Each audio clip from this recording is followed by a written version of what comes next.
اللہ کے پیارے حبیب صلی اللہ تعالی علیہ وسلم نے فرمایا، اور کس انداز میں فرمایا؟ حضور نے فرمایا میری بات سنو اور یاد رکھنا۔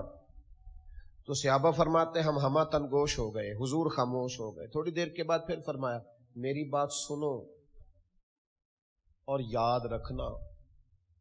یہ کہہ کے حضور خاموش ہو گئے، ہم ہمہ تنگوش ہو گئے۔ کریم آپ تو اشارتاً کوئی بات کر دیں تو کمال ہو جاتی ہے، اور آپ نے ایک دفعہ نہیں 3 دفعہ فرمایا، تیسری دفعہ فرمایا سنو اور یاد رکھنا۔ 3 دفعہ محبوب نے تاکید کی، توجہ دلائی، پھر اگلے جملے ارشاد فرمائے۔ حضور علیہ الصلوۃ والسلام فرمانے لگے سنو، میرے بعد ظالم حکمران آئیں گے۔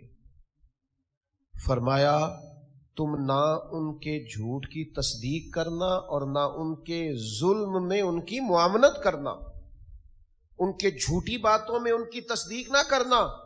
میں فلانی پارٹی کا ممبر ہوں تو جو مرضی وہ پارٹی کہے میں ہر صورت ان کے ساتھ، جھوٹ کا ساتھ نہ دینا اور ظلم پر ان کی معاونت نہ کرنا۔